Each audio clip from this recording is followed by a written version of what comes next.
Are you there? Yeah, I get you. Hey, there you Okay, are. How you doing, Rob? I'm all right. I'm sorry. They're It's all both right. acting weird now. I'm not gonna lie. This whole Zoom thing is all new to me. So I'm learning at every interview. It's like a new experience for me. So I used to do Yeah, yeah. audio interviews a while back. So yeah, so this is different. So I welcome. I did Zoom like just a couple of years ago, but only a couple of times, and I don't know anything about it. Yeah. Hey, I appreciate you being here, though, Rob. Welcome to the Rooster Show, and I'm Rooster Jones.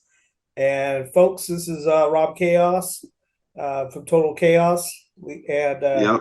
appreciate you being here. So tell me about your band. You guys were formed in Pomona, California, weren't you? Yep. Well, we only say Pomona because that was our rehearsal spot, but I mean, really, everybody was from like different cities around, like Upland, Ranch Cucamonga, Chino, Ontario. These I are all lived in the little Chino. subs around Pomona.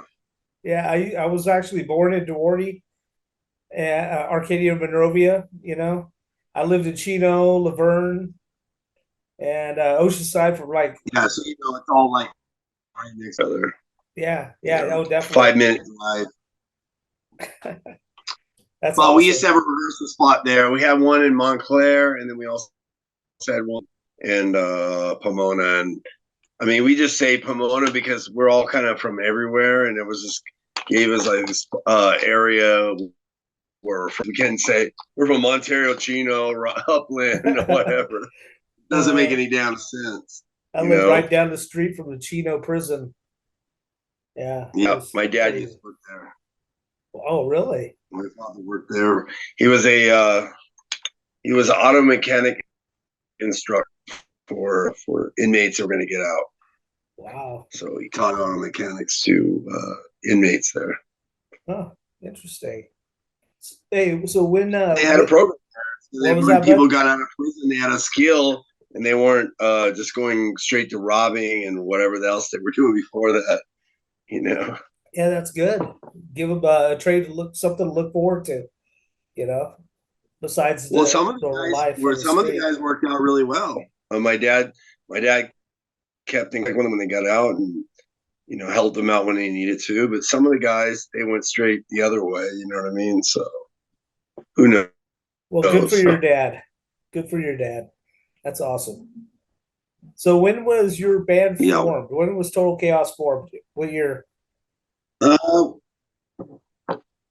it's weird because I originally started the band in '88.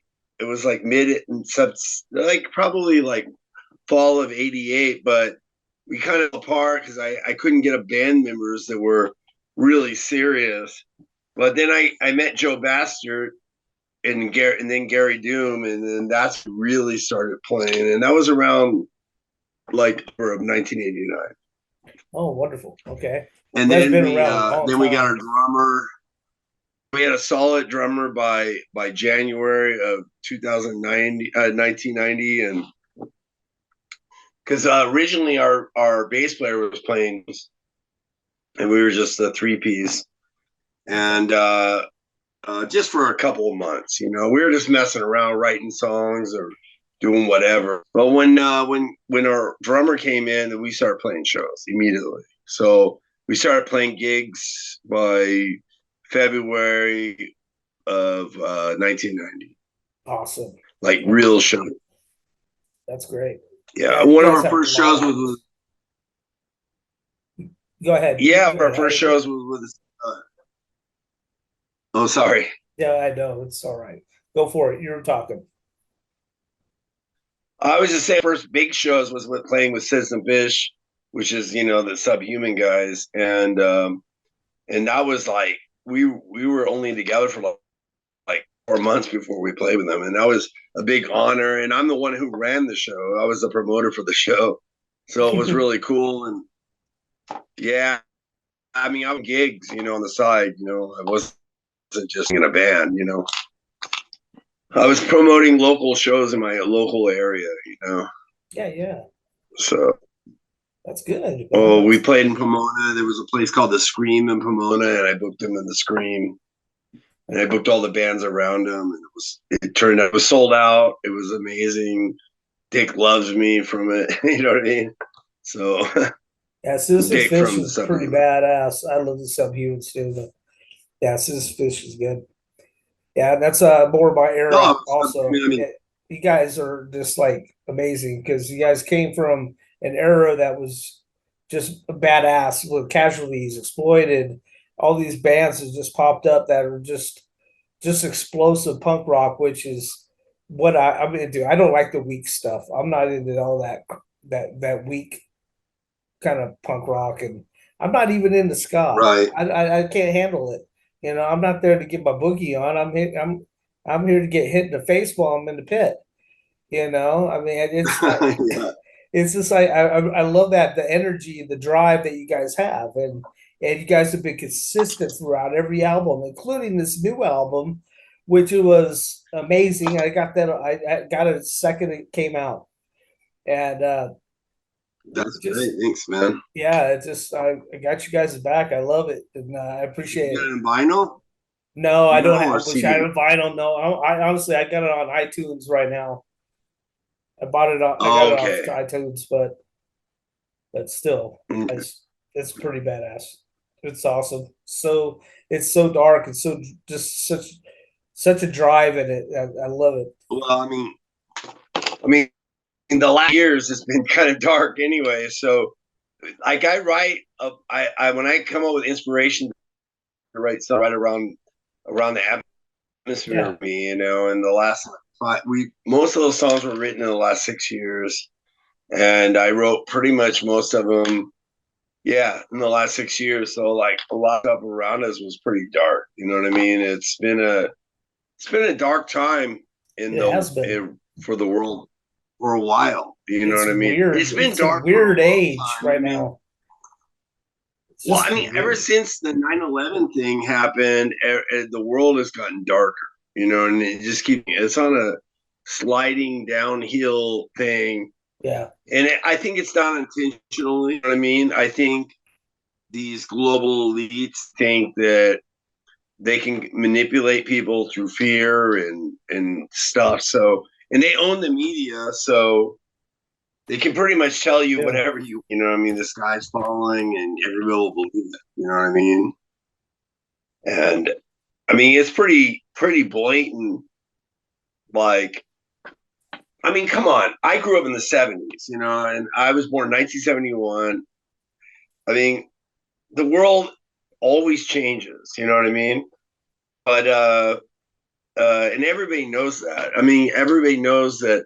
Even like if you know anything about history about the world in general, I mean, we've gone through massive changes in climate, like going from hot to cold, hot to cold, hot to cold. I mean, dinosaurs were living on this planet. It was really, really hot, tropical environment Yeah, worldwide, and then it definitely. went freezing, and then it went back to hot again, and it went back to cold.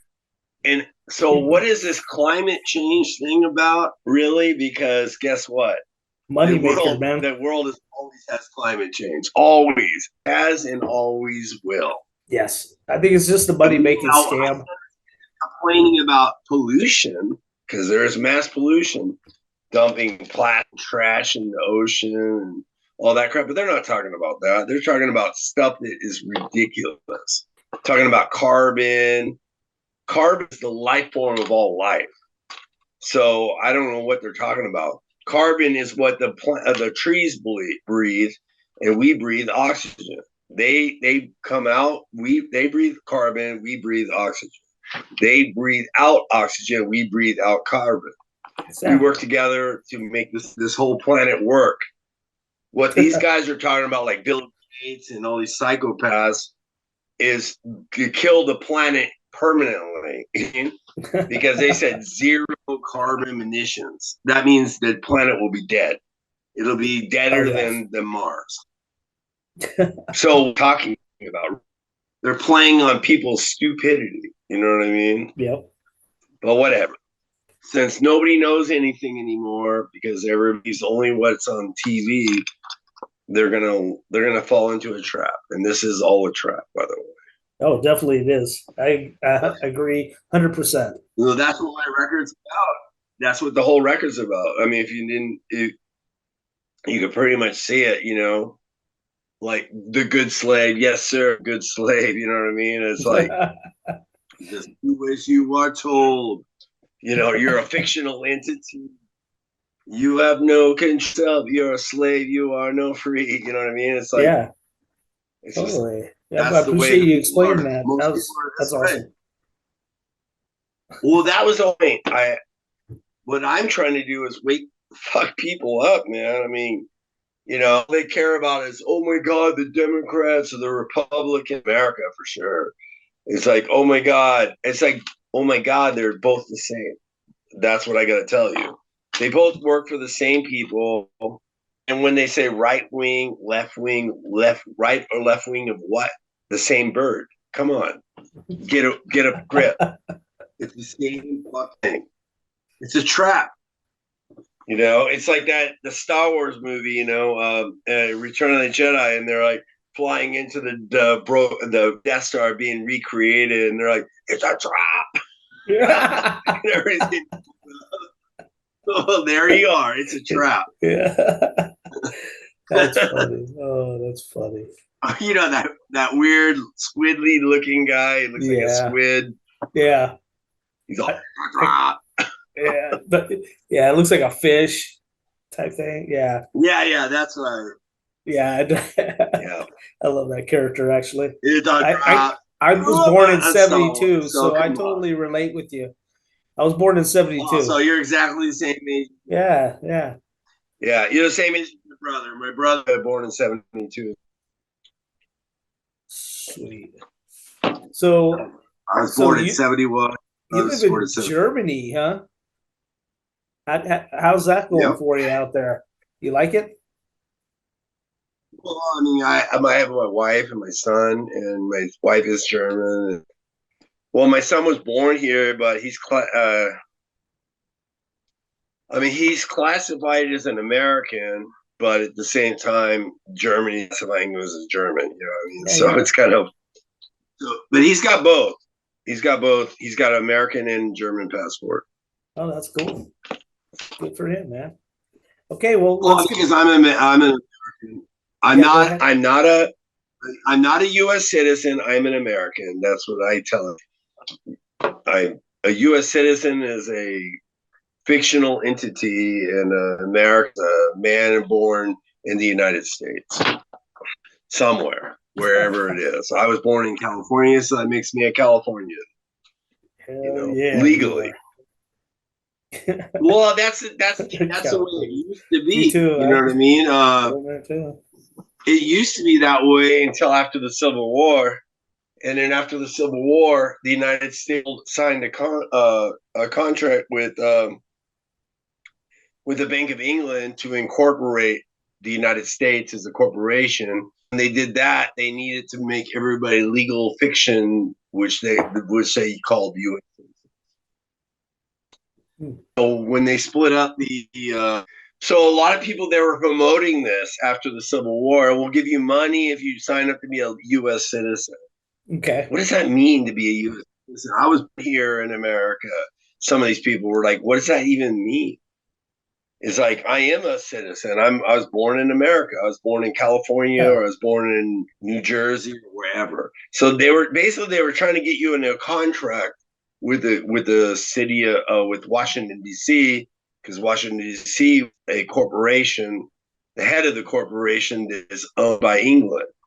So when you became a U.S. citizen, you became a part of the corporation of Washington, which is owned by England. So you're just basically a British piece of paper. You know what I mean? Wow. That's crazy. Yeah. Nobody knows these things. Nobody knows these things, That I did but not you should know. look in. Yeah, I did not know Yeah, it that. was in 1873 is when Congress signed the United States over to in a contract to incorporate the United States. As Wow. a corporation is not a country. Yeah, exactly. So when No. the United States, I should already tell you right there, the United States Incorporated, you should say, that's not a country. That's a corporation. That's a business. Yes, it A is. country is not a business. A country No. is a place where people are born and where they live and whatever. Well, the United States is a corporation. It has been since 1873, and even worse is after 1813, Woodrow Wilson signed the Federal Reserve Act and gave all of our money to printers from Europe, mostly from England, but from Germany and whatever, like Karl Warburg and all these other guys were Germans, and the Rothschilds were well German in English, and they were controlling the U.S. dollar, and it's been that way ever since. Yeah, you got some good wisdom. I gotta admit, that's some good Yeah, stuff. well, I it's was just not common expecting that. knowledge. It's just if you look it up, you'll find it. You know what I mean? It's really common knowledge. It's just they don't talk about it. So you look it up, you will never find out, and nobody will tell you this because they don't want you to know this. True. If you know this, then you will know that everything's fake. You know what I mean? Yeah. And they don't want you to know that. No, The no. United States government is illegitimate. The U.S. dollar is fake, and the last real Americans are the ones that didn't sign up for the U.S. government. You know what I mean? Didn't sign that contract. And the contract is usually your birth certificate, but not necessarily, or the social security number, but not necessarily. You can get out of both of these things, but you have to recognize that it is a contract.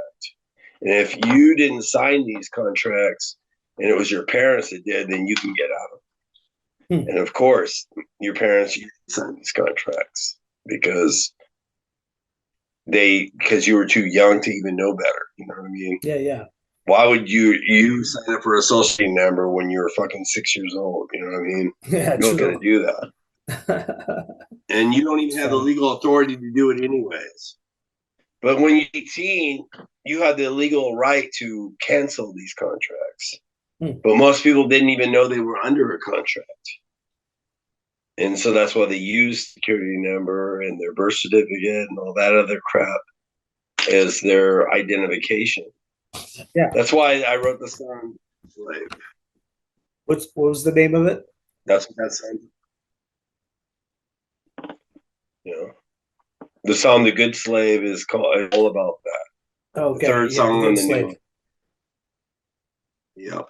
Because you don't know.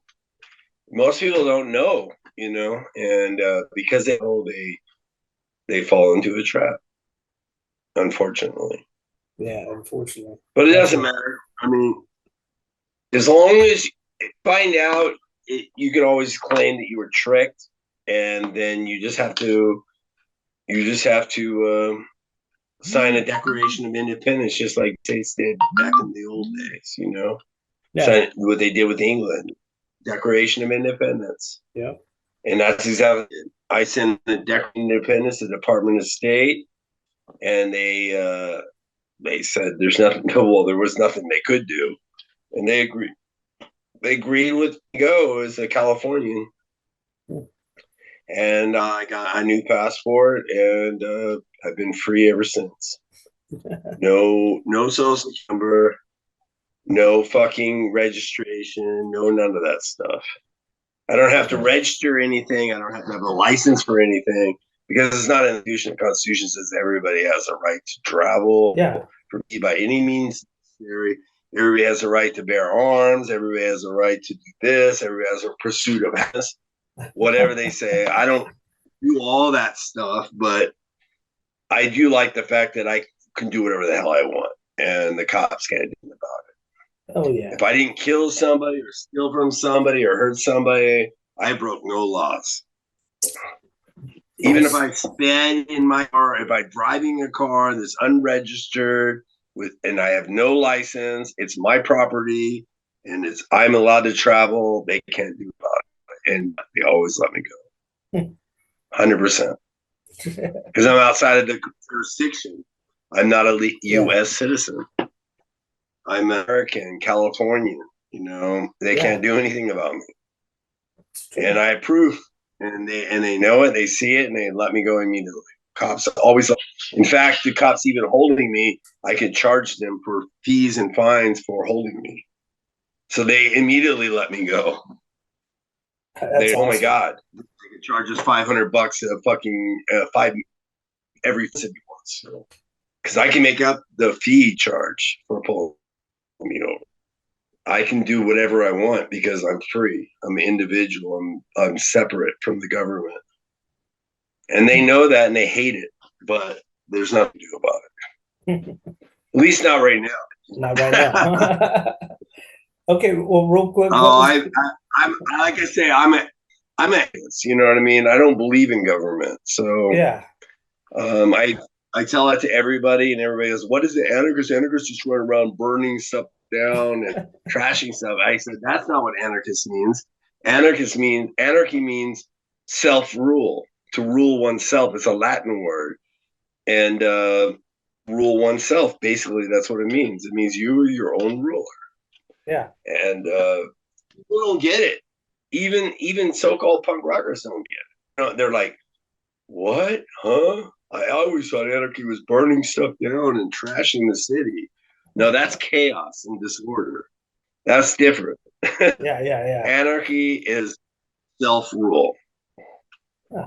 It has nothing to do with chaos and disorder. It has something to do with you in your own life, and that's what I tell everybody. Words of wisdom, my Of course, friend. Words of wisdom. Most people don't listen. They think that I talk too much, or I think too much, or I should write a book. Bullshit. That's what I hear from most kids. Kids just want to hear the music. They don't even care about the politics. They don't give a shit. No, they don't. Well, some do, but Well, a lot there's that don't. 10% out there. There's that 10%. There always is. I mean, what do you think? When I listened to Dead Kenny's lyrics in the '80s, I took Jello Biafra's lyrics fucking seriously. You know what I mean? I pledge your allegiance, And that's resistance to the American. Remember the American snakes of captivity. But what he said in case you decided not to show up, I love that. Where he came out and said the little speech, his little poem. Remember that Yeah, yeah. in Ministry, the Ministry Live. Oh, okay, yeah, yeah, I yeah. prejudice I didn't really follow when I know 96. Jello was playing with Ministry, Yeah, it was good. but Jello would play with a lot of bands. I mean, he played with DOA. He played with Fear, uh where? fear. He played with Fear. Yeah, a little bit in the very beginning. Yeah, Wow, because Leaving is like about well, Leaving's politics are exactly not politics, but I mean, Leaving is like he's a great guy. I love him, but you know, he's not a political guy. You know, he an American guy. You know what I mean? yeah, Um, Guy who just kind of ignores everything around him and just sings but whatever he feels like. You know, I think that's pretty much leaving. So sums up Leaving. I mean, I've known the guy forever, and I love him. He's the greatest guy ever. He's a good singer, great guitar player. yeah. Guy played with all kinds of blues artists, you know, in the '70s. Man, the guy's talented, man. He's a good actor too. You know, he played in several movies. He's great. You know, he's talented, but you know, he kind of has this country dude. You know, Yeah. so So and back to Total Chaos. What was one of your most challenging albums?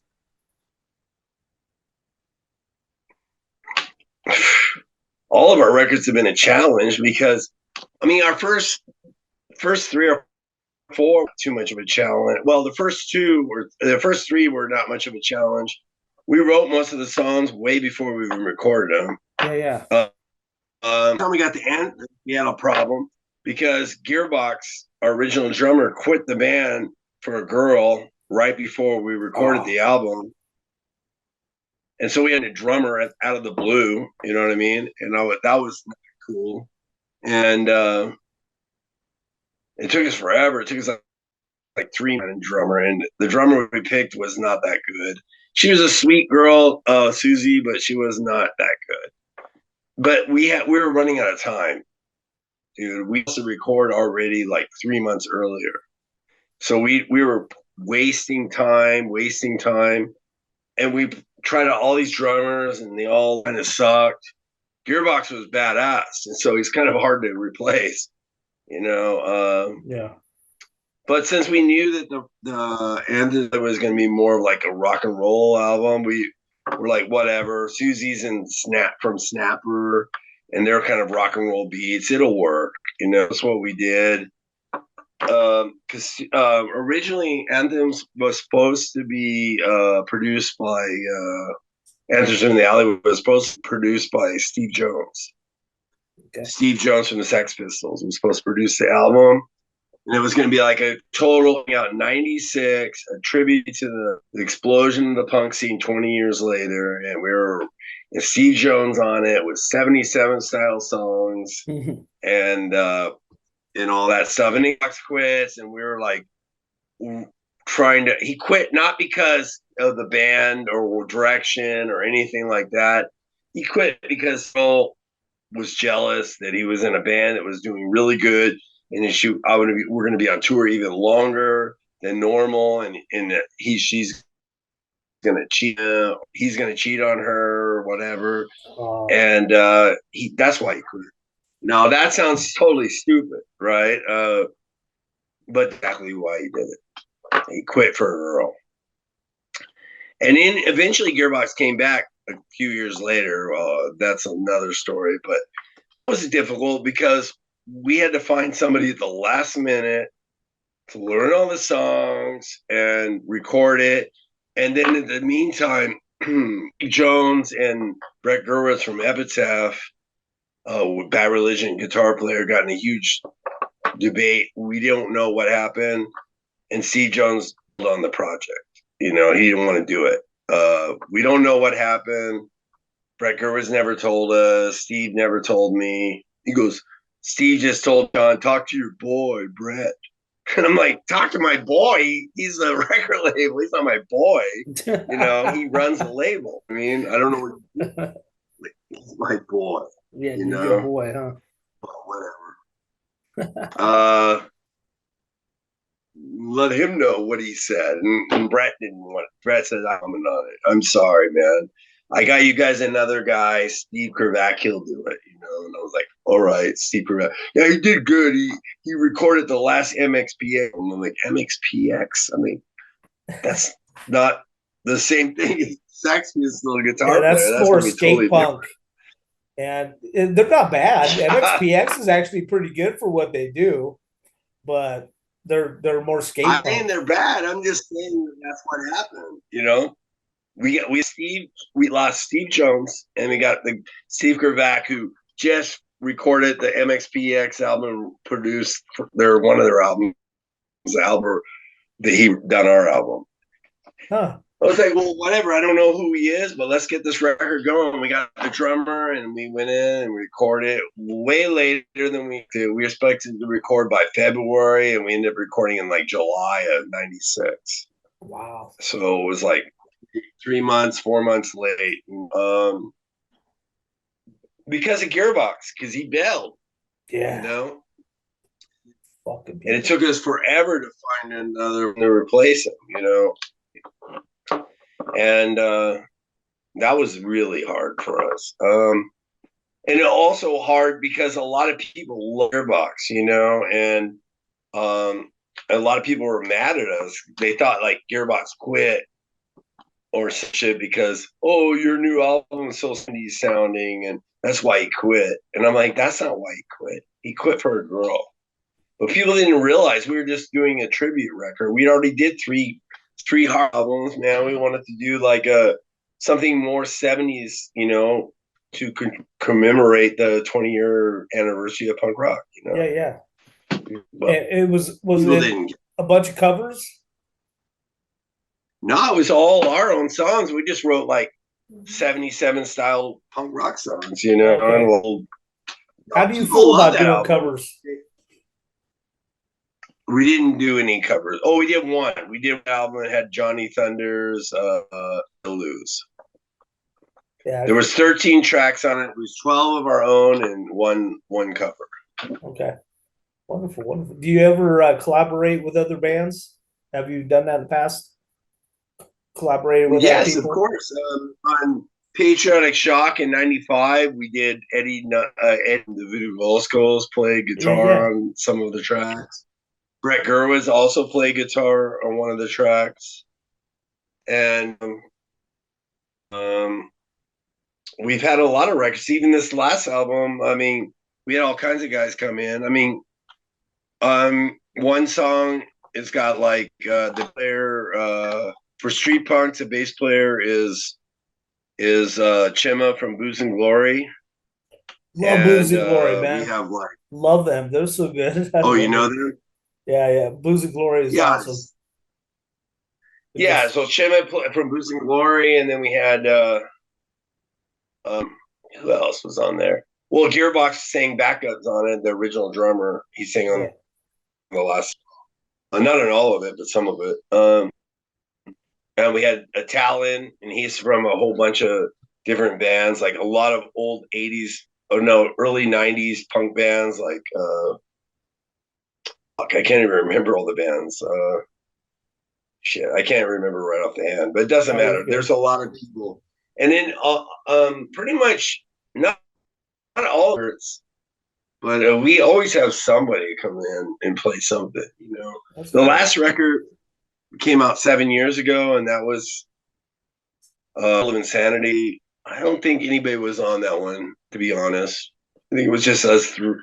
We didn't even have a bass player on that album. Our drummer played bass album.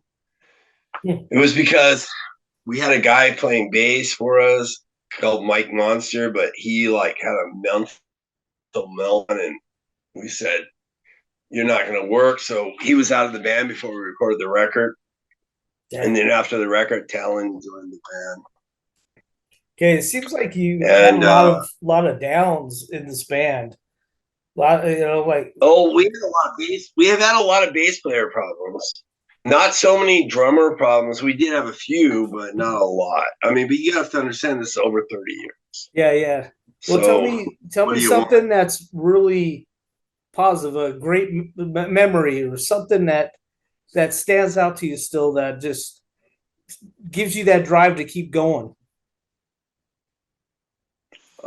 I don't know. I mean, every year is different. You know what I mean? So it's like, I mean, when we tour like Southeast Asia or whatever, and the crowd is going ape shit, like they really, really love you, and it's like we toured in Bali, and there was like 4,000 kids showed up. Wow, Yes. that's Now awesome. you'll never see that needs ever. Yeah, Uh, never. almost for a band, no punk band, almost. You know, not real punk band. I mean, maybe for Green Day or something, but I mean, Like you Green Day said, a is real not a punk punk band. band. Green Day's not a Like, real you know, punk like band. Sorry, a I don't hardcore, put them in the same category. non-commercial band. I don't even play No, them I on don't my want to talk shit. show. I mean, I'm friends with those guys. I mean, I love Mike. He's such a sweetheart, man. And we played with Green Day before. I'm just saying they're a commercial band. You know what I mean? They're on the radio, they're on whatever. Yeah, I'm talking about like, you know, underground punk band. Just gonna see it, you know. 4,000 kids showing up at the show. They just don't it doesn't happen. But in Indonesia it does, you know, and then that is unbelievable. In Mexico City, we can easily pull 2,000 kids in Mexico City in that's two awesome. seconds. Okay, we got, Um, believe it or not, 3 minutes left on the recording. So oh shit. yeah, I know it's already been 40 minutes. Isn't that weird? Oh Hey, my God. who would you like to say thank you to get that got you helped you get you where you're at right now? I mean, that's a lot of people. You know, I Well, mean, say it. You got a couple minutes. Tim Armstrong was probably the reason why we got an epitaph for most likely. He never admitted it, but I think he did. Huh. What exposed us to the big Tim Armstrong from Rancid is Yeah, what yeah, of exposed course. us Yeah. to a big label. I'm Tim and pretty sure he's Lars. the one that got us on epitaph.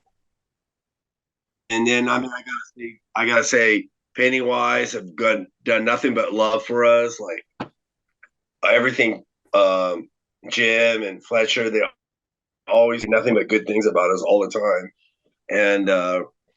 And then I mean, you know, there's all these other bands, like tons of bands all over the place that are just fucking amazing that help us out and support us 100%. You know, I mean, Oh yeah. there's new bands too, like Rancid, not Rancid, like Acidus from Mexico, and You badass know band. what? I They mean, are they are. badass. Acids are badass, man. I just became friends with Yeah, them not that long ago, and they're freaking cool. I want to do an interview with them if I can.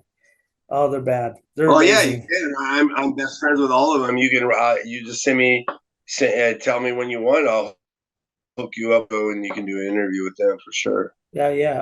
I'll get with you Yeah. after this. But Yep. Because Roto's my homie, and we just did it too. a Us tour. and I booked almost all the European tours so far. Well, So that's they're my awesome, man. homies, you know.